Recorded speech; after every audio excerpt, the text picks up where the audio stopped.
But at the same time, it's not entirely cynical. The emperors kind of need these games as much as the peoples do, in a sense, because, as I mentioned before with the chariot games, it's a point of contact between emperor and common man that doesn't exist otherwise.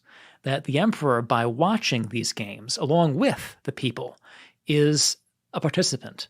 He's part of the ritual. They can see the emperor there. He likes what I like, and maybe they get his attention.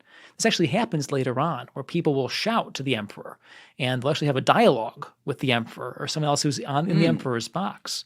It's a way to actually get things done in later Roman history. It's not fuck you. well, that happens too, and it never ends well for the guy, because there's one famous episode where the Emperor Domitian was who cheered for this certain class of gladiator. His guy won, and someone was like, "The emperor's cheating," and Domitian's like, "Get that guy!" So Off with his head. They find the guy who shouted at him, and they have him fed to wild dogs in the arena immediately afterward, because you don't heckle the emperor. It's just it's a bad idea. Yeah, it's not good.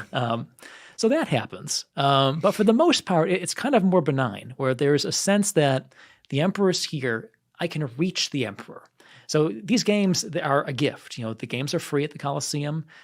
These animals they bring in from all over the world, it's a sign of the emperor's power and how far the empire reaches. And so it's a show for the Roman people of imperial generosity, but it's also a way for the emperor to engage with the Roman people. Yeah. And so someone like the Emperor Commodus, who actually goes out into the arena itself, we're going to talk about this when we talk about Gladiator in a moment, is sort of doing the same thing, but he's misstepping. He's kind of losing a sense of the parameters and the rules and going into the arena himself, which is a bad idea.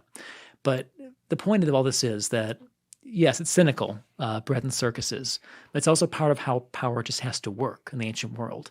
And it is potentially something more or less than just autocracy, and cowing subjects. Yeah. It can be kind of dialogue. Okay. So let's go to the Colosseum then, and Sure, some of the history there. So when was that built? So the Colosseum is built in the reigns of the Flavian emperors, Vespasian, Titus, and Domitian. It's built between probably around 73 or 74 and about 81